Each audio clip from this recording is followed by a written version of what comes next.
तपाईँले जुन चाहिँ कुरा भन्नुभयो कि जातिको इस्यु इम्पोर्टेन्ट होइन यहाँ जस्तो एस इलेभेन हिन्दीमा त्यो ठिकै कुरा गर्नुभयो अहिले है। तर जो एमएलएज्यू तपाईँको छेउमा बस्नु भएको छ उहाँले अस्ति इन्टरभ्यू दिनुभएको थियो कि जुनै पनि इलेक्सन्स इभन ट्रक ड्राइभरको इलेक्सन्स पनि हामी जातिको इस्युमा लड्छौँ भनेर। सो देखिए मैं पहले नेपाली में कोशिश करूंगा फिर हिंदी में। त्यसमा के भन्दा चाहिँ इम्पोर्टेन्ट होइन मैले कहीँ पनि भनेको छैन on my statement which is on record. ती मुद्दा आफ्ना ठाउँमा छँदैछन् किनभने आज मैले गोर्खाल्यान्ड पिपिएस भने नै तपाईँले यही प्रश्न गर्नुपर्छ अब म्युनिसिपालिटीमा त्यही मुद्दा हुन्छ भनेर मैले त्यही भएर स्पष्ट भने त्यही भएर मैले स्पष्ट भने त्यो मुद्दा छँदैछ। किनभने तपाईँले म्युनिसिपालिटी बनाउनु बडी बनाउनु कर्पोरेसनलाई जिताउनु जे गर्नु तर जबसम्म स्थायी समाधान या गोर्खाल्यान्ड हुँदैन यहाँको कुनै पनि व्यवस्था पश्चिम बंगालले चल्न दिँदैन तो स्पष्ट हो। हिंदी में मैं आपको बताता हूँ जहां तक म्युनिसिपैलिटी का चुनाव का विषय है विशेष करके दार्जिलिंग का विषय है जब तक स्थायी राजनीतिक समाधान या अलग राज्य की मांग पूरी नहीं होती किसी भी तरह का चुनाव या किसी भी तरह की बॉडी चाहे वो जीटी हो चाहे म्युनिसिपैलिटी हो चाहे कॉरपोरेशन हो वो बेईमानी होगी ये मेरा स्पष्ट कहना है। आप लोगों ने पाथरी उठा हुआ है आपका सिंबल में लेकिन आपका सिंबल में उठने के बावजूद आप लोग को बोल रहे हैं कि वो मेरा पार्टी का नहीं है लेकिन सिंबल तो आप ही का है ना। देखिए सिंबल भी हमारा है वो व्यक्ति भी हमारा है जीएनएलएफ भी हमारे सब पार्टी हमारी है। देखिए एक बात तो ये है ये दार्जिलिंग की मैं बोला ना खूबसूरती है सब हमारे ही अपने ही तो लोग हैं। हम आखिर लड़ किससे रहे हैं हमको लड़ना बंगाल से चाहिए। हम एक दूसरे के सर जो है मतलब फोड़ने में लगे हुए हैं ये कोई समाधान नहीं हो सकता। हाँ हमारी विचारधारा हमारा तरीका हमारा स्टाइल या घोटाले मतलब करने में हम आगे पीछे रहते हैं वो हमारी पास्ट में जो कुछ भी किया है वो अपनी जगह ठीक है लेकिन अगर हम अपना घर ठीक करना चाहते हैं चुनाव आएंगे अलग अलग पार्टियां लड़ेंगी लेकिन अगर हम एक होकर के जो है और अगर दार्जिलिंग को बचाना चाहते हैं तो टीएमसी से हम अगर 1 किलोमीटर डिस्टेंस मेंटेन करेंगे तभी दार्जिलिंग बचेगा ऐसा मेरा स्पष्ट कहना है। रही बात 17 नंबर वार्ड ये डेमोक्रेसी की खासियत है कुछ कंफ्यूजन जरूर हुआ है लेकिन मतदान के दिन मतदाताओं के लिए इतनी बड़ी फ्लेक्सिबल मुझे नहीं लगता किसी और ने दी होगी। आपको पसंद जीएनएलएफ है आप जीएनएलएफ में वोट दो नाव में आपको पसंद बीजेपी आप बीजेपी में वोट दो। मैं चाहता हूँ इन दोनों में से जो आपको पसंद है उन्हीं को आप vote. 17 number ward free zone आप लोग फ्री जोन रखे हुए। देखिए ये फ्री जोन कॉन्सेप्ट तो बॉर्डर में होता है ये तो दार्जिलिंग का म्युनिसिपैलिटी चुनाव चल रहा है मेरे लिए दोनों अपने हैं और मैं चाहता हूँ कि अगर कोई ऐसी स्थिति हो दोनों जीत सकते हैं तो दोनों जीते। मेरी दोनों को शुभकामनाएं हैं दोनों को लगता है कि मैं जीतूंगा जो भी जीतेगा वो हमारा ही है चाहे वो बीजेपी हो चाहे जीएनएम। मुझे लगता नहीं ये बहुत बड़ा विवाद का विषय है इसको हम चाहते तो बैठ के इसको सुलझा भी सकते थे।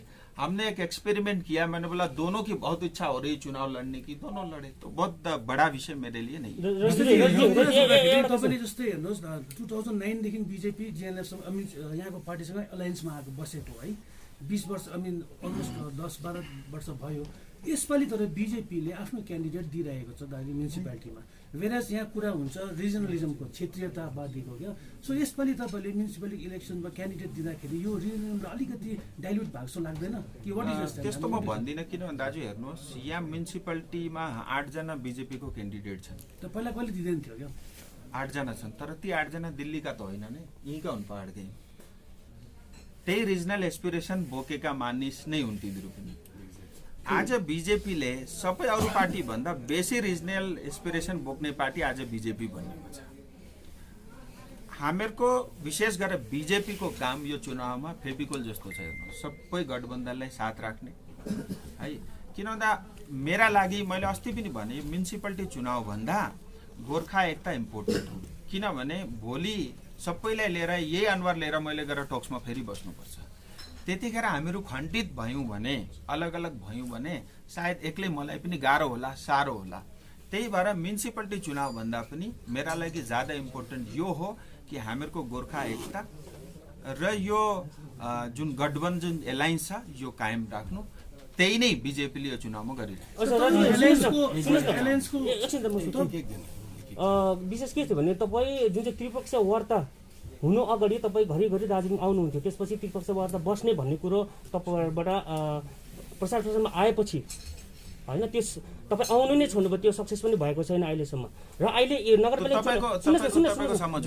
नगरपालिका चुनावको ठिकै अगाडि तपाईँ यहाँ पहाडको जनतालाई भोट फकाउनुको निम्ति आइराख्नु भएको छ होइन। अब यो तपाईँहरूलाई पहाडको जनताले के को आधारमा भोट दिनुपर्ने होइन, किनभने तपाईँले अहिले आएर भन्नुहुँदैछ यो बनाइदिन्छु अथवा त्यो बनाइदिन्छु, त्यस्तो प्रमिस त तपाईँले अघि पनि गर्नुभएको, खासै त्यो त्यसको उपलब्धि त पहाडको जनताले पाएको जस्तो महसुस गरेको छैन अनि उहाँहरूले पनि बताएको छैन। अब तपाईँले भन्नु पर्यो अब चाहिँ तपाईँ के को आधारमा जित्नु पर्ने? जवाब दिने कि क्वेशन सोध्नु न सीधा? क्वेशन नै हो यो, के को आधारमा जित्नु पर्ने? सुनिए, एउटा त डेमोक्रेसीमा कोही पनि आएर चुनाव लड्न त पाइन्छ, बीजेपीले नि पायो नि, पायो। अनि संकल्प पत्रमा मेनिफेस्टो लन्च गर्न पनि पाइयो नि, म यसो गरिदिन्छु उसो गरिदिन्छु भन्न पनि पाइयो नि। त्यो बीजेपीले चाहिँ गर्नु हुँदैन, एलायन्स पार्टीले त्यस्तो काहीँ छ लेखेको छैन, त्यो पायो नि बीजेपीले लड्न, तर ढाट्न चाहिँ पाएन भन्ने नि। यो तपाईँको सोच हो नि त, कसले ढाँटो? आज जुन दार्जिलिङ बेचेर खाए पहाडको जनताले खासै तपाईँहरूबाट पाएको जस्तो महसुस गरिरहेको छ। यो तपाईँको सोच हो, मेरो तपाईँको सोच हो। प्रश्न हो, जबरजस्ती आफ्नो प्रश्नलाई जनताको नभन्नु, स्पष्ट भन्नु, मेरो प्रश्न भन्नुहोस् न, त्यसमा के छ म जवाब दिन्छु। सुन्नुहोस् न, अब हेर्नुहोस्, हुँदै नभएको अहिलेसम्म टोक्स कहिल्यै पनि अफिसियल यो प्रकारको टोक्स भएको छैन, तपाईँलाई पनि त्यो अफिसियल पिआइबीमा पनि छ, टोक्स स्टार्ट भयो, 11 जनजातिको प्रक्रिया पनि चलिरहेछ, मिनिमम वेजलाई लिएर बिल पनि पारित भयो, अल्टरनेटिभ हाइवे पनि बनिँदैछ। तपाईँ मलाई भन्नु मतलब योभन्दा पहिले पनि धेरै सांसदहरू भए, धेरै पार्टीहरू आए, 2.5 साल मतलब 3 साल करिब भयो, 3 सालमा 2 साल त कोरोनाले खायो, र पनि 1 सालमा जति काम हुँदैछ योभन्दा पहिले सायद यति काम भएको थिएन जस्तो मलाई लाग्छ, मेरो अहङ्कार पनि हुनसक्छ है छोरी, तर इमान्दारीले जसरी हुन्छ, ढोगेर हुन्छ कि बोलेर हुन्छ कि मागेर हुन्छ कि म प्रयासरत छु, भएका दिनमा तपाईँलाई अझै मजाले जवाब। राजुजी, डेभी रेस्टुरेन्ट में yesterday maybe central home minister Amit Shahaji ने गोर्खाको इस्यु लिएर मणिपुरमा केही भनेको छ, त्यो क्लेरिफाई गर्न चाहनुहुन्छ तपाईँ? देखिए, मैं आपको एक बात कहना चाहूँगा कि एक तो पहाड़ की जनता, भैया तो ये बता रहे हैं आप आज क्यों आ गए हैं, वैसे पहाड़ की जनता बहुत दिनों से ये कह रही थी कि आप कब आओगे। मैं 2-3 दिन लेट हुआ और इसके पीछे बड़ा कारण ये था कि 23 तारीख को मणिपुर में गृह मंत्री जी स्वयं, मेरा जो गृह जिला है जहाँ मेरा घर है वहाँ पे उनका कार्यक्रम था, और मेरे लिए जैसा मैंने बताया म्यूनिसिपैलिटी चुनाव से इम्पोर्टेंट ये था कि मैं स्थायी राजनीतिक समाधान के लिए जो वार्ता चल रही है वो अगली तारीख तय करूं। मेरी बहुत विस्तार रूप से उनसे चर्चा हो गई। इस बार अच्छी बात ये थी कि हेमंत दा भी उनके साथ थे और डिटेल में बात हुई। 10 तारीख चुनाव के काउंटिंग हो जाएंगे मार्च को, उसके तुरंत बाद जो है वार्ता होगी, और इसके लिए जो है इनविटेशन या बुलावा पत्र कभी भी एमएचए की तरफ से आ सकता है। और जो है मेन कारण ये था जिसकी वजह से 2-3 दिन में और देरी से आया। मैं फिर ये कहना चाहता हूँ, देखिए वादे बहुत हुए हैं, अब तक चुनाव भी बहुत सारे लड़े गए हैं, आज भी सारे लोग मैदान में हैं, लेकिन दार्जिलिंग को न्याय नहीं मिला, ये भी सत्य है। और जब तक स्थायी समाधान नहीं होगा तब तक दार्जिलिंग को जो न्याय मिलना चाहिए वो नहीं मिलेगा, क्योंकि कभी भी पश्चिम बंगाल सरकार ये नहीं चाहेगी कि दार्जिलिंग के लोग अपने पैर पे खड़े हों, क्योंकि उनको पता है कि ये पैर पे खड़े होंगे फिर ये अपनी डिमांड रेज करेंगे। उनके लिए ये बहुत सरल है कि दार्जिलिंग की जनता को कमजोर करो, दार्जिलिंग से जितना रेवेन्यू कलेक्ट कर सकते हैं आप कलेक्ट करो, बदले में कुछ मत दो, ये स्पष्ट है। अगर आज देखिए हमारे बड़े बड़े नेता टीएमसी के आते हैं, पहाड़ में डेवलपमेंट की बात करते हैं, पट्टा की बात करते हैं, लेकिन ये भी सत्य है ना, 2 महीने पहले मुख्यमंत्री आके स्वयं ये बोलती है कि अगर मैं पर्जा पट्टा दूंगी तो मैं व्यापार कहां से करूंगी, ये तो ऑन रिकॉर्ड है। और दूसरे उनके नेता आकर के कहते हैं हम पर्जा पट्टा देंगे। तो ये दोनों बात तो सही नहीं हो सकती। सो इसीलिए ये सब चुनाव आएंगी जाएंगी, मेरे लिए आज भी ज्यादा रिलेवेंट और इम्पोर्टेंट ये है कि हमारी वार्ता जल्द से जल्द हो और उसमें से जो निकलेगा वो दार्जिलिङ का भविष्य होगा। आफूले त भन्नुभएको थियो 11 जातलाई हामी जनजातिमा दिन्छौँ भनेर। राजु विष्टले पनि भनेको नि त। यस्तो हो कि दाजु, हेर्नुहोस् के कारण हो? हेर्नुहोस्, हरेक प्रोसेसमा जुन पनि काम पार्लियामेन्टका थ्रु हुन्छ त्यसमा टाइम लाग्छ। हेर्नुहोस्, कुखुराको पोथी पनि ओथारा बस्दाखेरि 21-22 दिन बस्नै पर्छ। यो एउटा लङ प्रोसेस हो। तर फास्ट टक भयो, टकका बादमा ब्याकग्राउन्डमा आज धेरै गृह मन्त्रालयले काम गरिरहेको छ। धेरै मान्छे दार्जिलिङमा पनि घुमेर गए, यो हामीहरू सबैलाई पनि थाहा छ। सायद म चाहन्छु, यो मलाई विश्वास पनि छ, यो सेकेन्ड राउन्ड अफ टकमा केही न केही एउटा कन्क्रिट समाधान निस्किन्छ होला भन्ने मलाई पुरा विश्वास छ। तर टाइम लाग्छ। जुन ट्राइबल स्टेटको इस्यु त 2014 मा उठाएको नि, प्रमिस गरेको नि है, त्यो अलमोस्ट 10 वर्ष हुन आँट्यो। अलिकति लामो नै ज्यादा बेसी लामो भइस लाग्यो नि मलाई। आई फुल्ली एग्री दाजु। हेर्नुहोस्, टाइम लाग्यो, यत्रो टाइम सायद नलाउनु पर्थ्यो। तर जे भयो, अब किन भएन, के कारण थियो, म त्यतातिर जान्न। यो विषयमा अहिले मैले बेसी बोल्न पनि ठिक हुँदैन। तर एउटा चाहिँ अन रेकर्ड म भन्न चाहन्छु, फास्ट वार्तामा गृह मंत्रीजीले स्पष्ट भनिसक्नु भएको छ, बहुत तेज गति के साथ ये प्रक्रिया शुरू करेंगे और जल्द से जल्द आपको इसकी खुशखबरी देंगे। तो प्रक्रिया चली रहा है। आई एम होपफुल कि चाँडै यसको केही न केही घोषणा अवश्य। स्ट्र्याटेजी चेन्ज गर्नु भएको छ। पहिला तपाईले डिमान्ड गर्नु हुँदै थियो, अहिले रिइन्क्लुजन भन्नु हुँदैछ। I think reinclusion is a better word. Is that a change of strategy? तपाईले चेन्ज गर्नु हेर्नुहोस्, डिमान्ड होस् कि रिइन्क्लुजन होस्, मेरा लागि ज्यादा इम्पोर्टेन्ट यो हो कि त्यसको घोषणा होस्। तपाईले अघि भन्नुभयो नि, यो इलेक्सन चाहिँ तपाईको युनाइटेड फेस देखाउनुको लागि हो, अल गोर्खाजहरुको युनाइटेड फेस देखाउनुको लागि हो भनेर है। And I think is a good message also. तर जुन चाहिँ म्युनिसिपालिटी इलेक्सनमा आउनु है, जुन म्युनिसिपालिटी इलेक्सन हुन गएको छ, यसमा तपाईँको अलायन्स पार्टनर्सहरू अरू पनि छ नि, जस्तै सुमिति, सिपिआरएम, एबिजिएनहरू पनि छ। उहाँहरूको एकजना पनि नेताहरू तपाईँको कुनै पनि क्यान्डिडेट जिएनएलएफ होस् या बिजेपीको लागि होस् आएर क्याम्पेन गरेको छैन या पक्षमा पनि बोलेको छैन मिडियामा। So how is the United face coming? या युनाइटेड फेस देखिएको छैन नि। हेर्नुहोस्, हामीहरू त गठबन्धन एलायन्स दल नै भन्दैछौँ है। उहाँहरूका सम्पर्कमा म छु पनि, सबैसँग मेरो बातचित पनि भयो। उहाँहरूले मतलब पार्टीमा सरसल्लाह गरेर यही निर्णय लिनुभयो, भाइ हामी क्यान्डिडेट नदिने, क्यान्डिडेट तपाईँहरू दिनु, हामीहरू सबै साथमा छौँ, त्यति मात्रै। It's very simple. क्याम्पेन चाहिँ किन आएको छैन भन्ने कुरा? क्याम्पेन जहाँसु पनि मलाई थाहा छ, एकाध जग्गा आए पनि होला, आज पनि आउनु हुँदैछ है। अनि हामीहरू पनि त्यति फोर्स नगरेको, किनभने उहाँहरूले आफ्नो क्यान्डिडेट पनि दिएको छैन।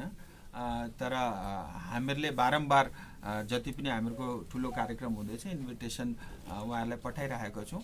सो मतलब मुझे नहीं लगता ये बहुत बड़ा विषय है मेरे लिए। अच्छी बात ये है, देखिए मैं अलायंस पार्टी की बात करता हूँ, मन घिसिंग जैसा सीधा सिंपल और व्यक्ति जो है नहीं मिल सकता। आरबी राय सर जैसे इतने मैच्योर्ड और अपने डिमांड को पुरजोर तरीके से गृह मंत्री के सामने भी हंसते मुस्कुराते हुए रखने वाले व्यक्ति हमको नहीं मिल सकते। चाहे वो हमारे दावा पाकिम जी हो, चाहे हमारे प्रताप जी हो, चाहे सुमिति हो, मुझे लगता है, और बीजेपी, मैं बीजेपी को नहीं भूल सकता। मुझे लगता है ये आपस में इतना अच्छा सद्भाव, प्रेम भाव है, कभी लड़ाई झगड़ा मैंने नहीं देखा। मुझे लगता है ये हमारी विशेषता है। हाँ, ये जरूर है कि बड़े धुआंधार भाषण देने वाले शायद नहीं होंगे, वो लोग नहीं होंगे जो है टेबल ठोक ठोक के, छाती ठोक करके बोलते होंगे, लेकिन दिल्ली में जाकर के वो सब आवश्यकता भी मैं नहीं समझता। और जो लोग हैं अच्छे हैं, ईमानदार है, इतना मैं जानता हूँ, और हम लोग बेईमानी नहीं करेंगे। और मेरा ये क्लियर स्टैंड है, अगर दार्जिलिंग तराई डूवर्स की जनता को, मैं ऑन रिकॉर्ड बोल रहा हूं, 2024 से पहले न्याय नहीं मिलेगा, राजू बिष्ट राजनीति से त्याग पत्र देगा और भविष्य में किसी प्रकार का चुनाव मैं नहीं लड़ूंगा। आप सिलीगुड़ी में लड़े थे, इतना प्रचार करके भी लड़े थे, लेकिन वहाँ पर सक्सेस नहीं हुई सिलीगुड़ी में। तो लेकिन दार्जिलिंग में क्या आप आज एक दिन आके सक्सेस हो सकते हैं? देखिए, मैं वही बोला, दार्जिलिंग की तमाम जनता हमारी तो है।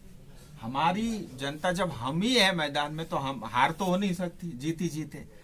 रही बात सिलीगुड़ी, 0 थे, लेकिन इतना दम लगाया, कि हमने कोई कसर नहीं छोड़ी। और तब मेरे पास जो है मणिपुर और उत्तर प्रदेश का चुनाव भी नहीं था, मेरे पास समय था, और मैं अपने चुनाव में जितनी मेहनत नहीं की थी उससे ज्यादा मैंने सिलीगुड़ी में की।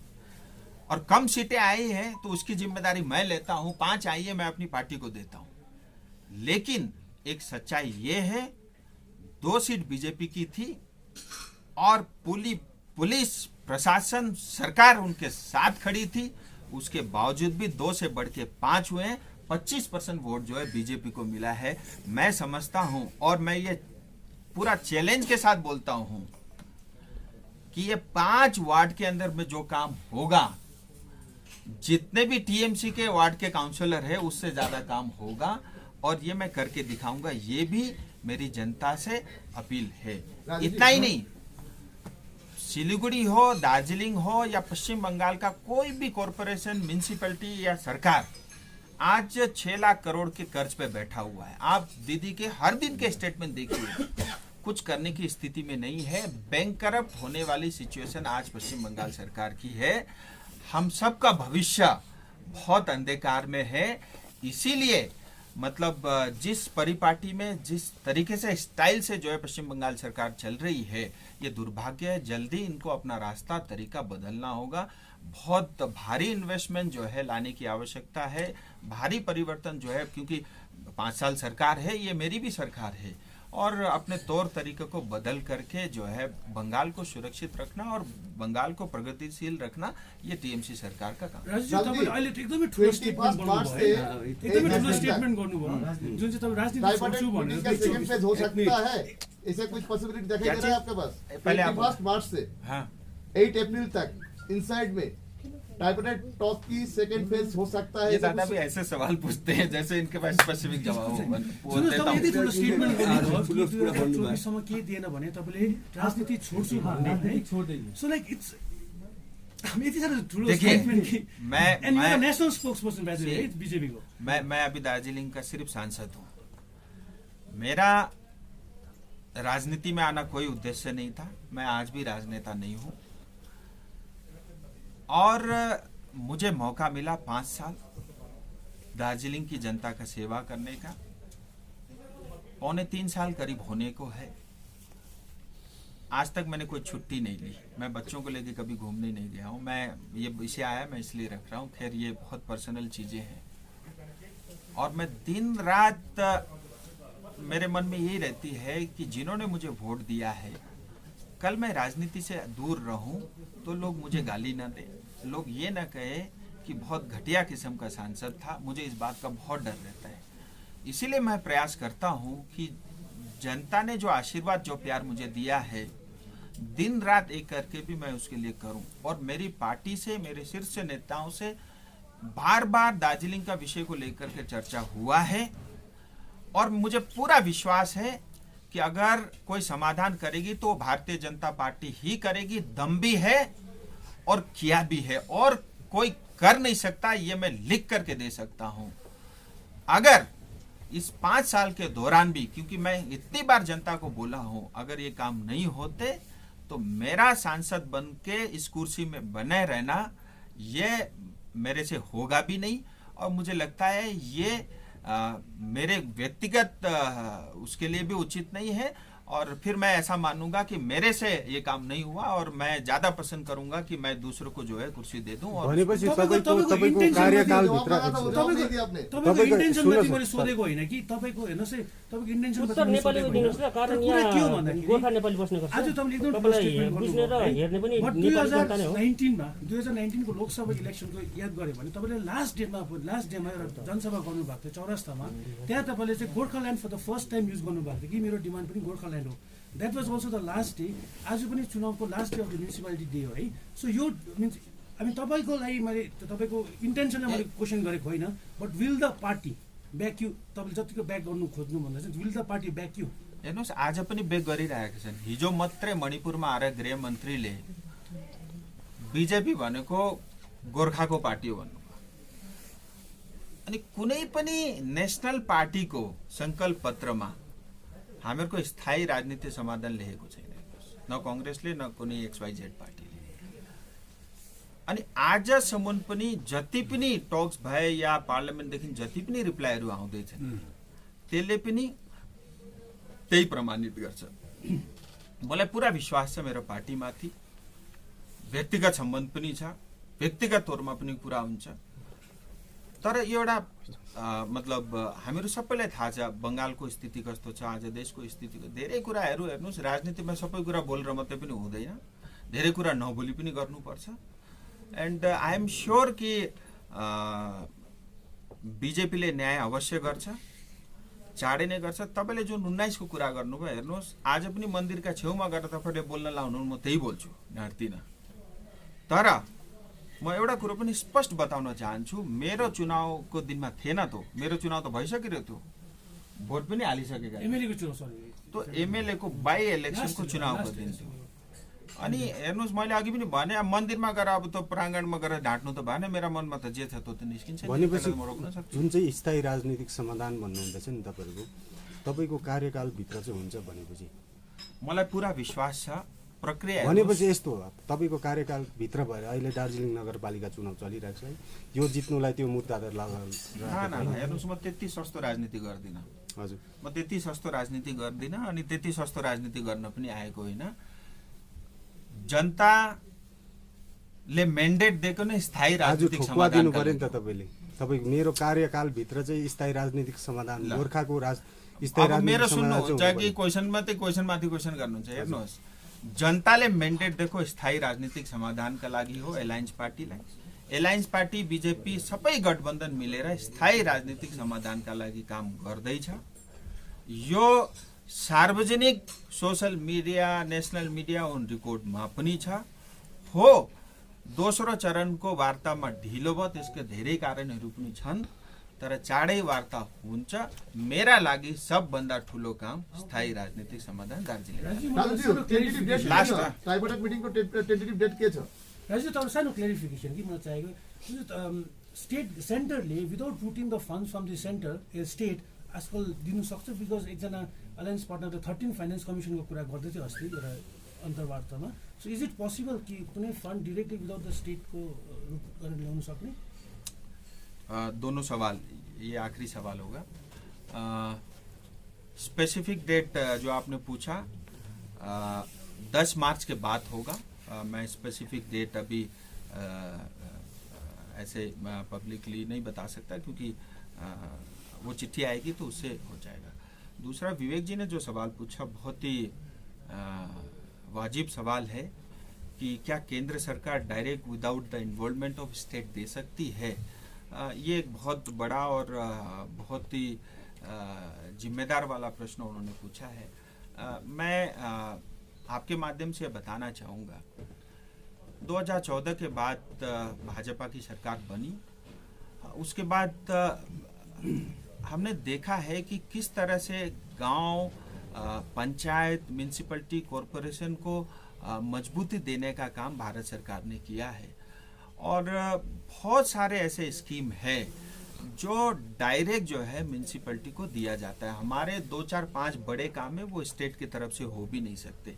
और मुझे पूरा उम्मीद है, चाहे वो रोपवे हो, चाहे हाईवे का विषय हो, चाहे पानी का विषय हो, जो प्रमुख हमारे विषय हैं, कुछ रेलवे से जुड़े हुए मुद्दे हैं, मुझे लगता है 4-5 काम भी अगर मैं अपनी जनता के लिए 5 साल में कर सकता हूँ, मैं मानूंगा कि मतलब अपने आप में ये बहुत बड़ा काम हुआ है। सो मुझे लगता है ये बहुत बड़ा विषय नहीं रहेगा। हाँ, विवेक जी ने जो पूछा, बहुत सारे प्रोजेक्ट ऐसे होते हैं वो उस स्टेट के थ्रू ही रूट होकर के आते हैं, क्योंकि ये अपने आप में जो है मतलब जो फेडरल स्ट्रक्चर में होता है। जैसे सैनिक स्कूल बनना था, इन्होंने एमओयू साइन नहीं किया तो अटका हुआ है। कालिम्पोंग को मेडिकल कॉलेज मिलना था, उस पर इन्होंने कुछ नहीं किया तो वो अटका हुआ है।